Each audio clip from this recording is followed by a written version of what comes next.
Hi everyone, my name is Liesl from Langmaster learning system. Today I'm going to share with you short and meaningful stories. I hope you guys love it. And now, let's begin.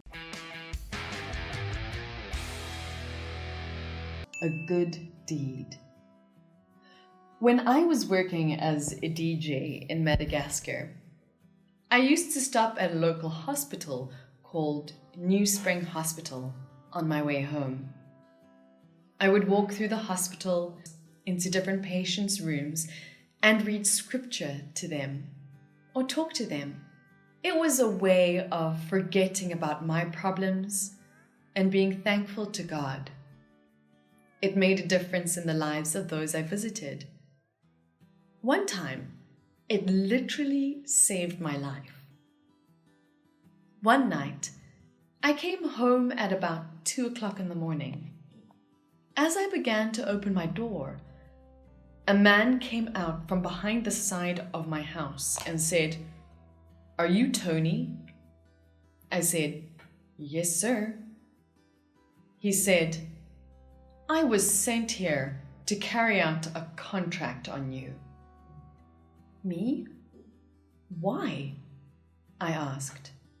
He said, "Well, there's a promoter that's very upset about the money you cost him when you said that the entertainers who were coming to town were not the original real group. Are you going to do something to me?" I asked. He said, "No. I'll tell you why.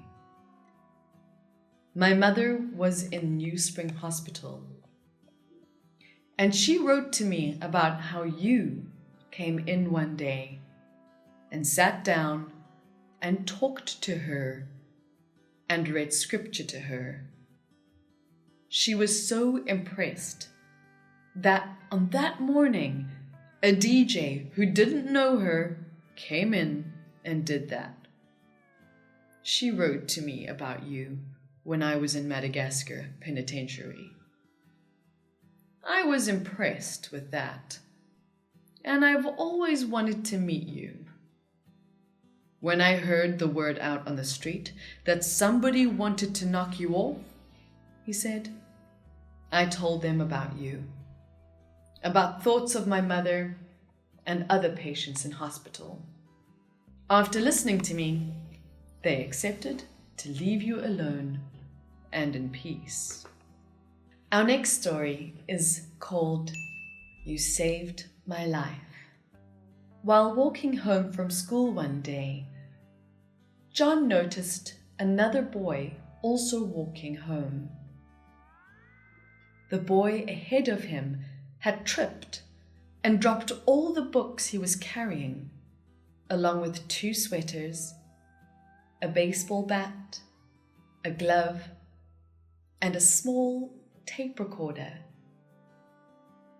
John knelt down and helped the boy pick up the scattered articles. As they walked, John discovered the boy's name was Joe, that he loved video games, baseball, and history, that he was having a lot of trouble with his other subjects, and that he had just broken up with his girlfriend. John went home after dropping Joe at his house. They continued to see each other around school, had lunch together once or twice, then both graduated from junior high school. They ended up in the same high school where they had brief contact over the years. Finally, the long-awaited senior year came. 3 weeks before graduation, Joe asked John if they could talk. Joe reminded him of the day years ago when they had first met. "Do you ever wonder why I was carrying so many things home that day?" asked Joe. "You see, I cleaned out my locker because I didn't want to leave a mess for everyone else.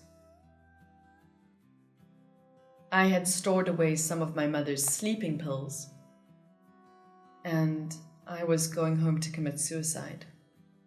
But after we spent some time together, talking and laughing, I realized that if I'd killed myself, I would have missed that time and so many others that might follow. So you see, John, when you picked up my books that day, you did a lot more. You saved my life. Ah, so special. But that's all we have for today. Do you want to hear more stories? Please tell me. And now, please remember to like, share, and subscribe to our channel. And share with me the topic that you'd like to learn about next time. See you soon, and goodbye.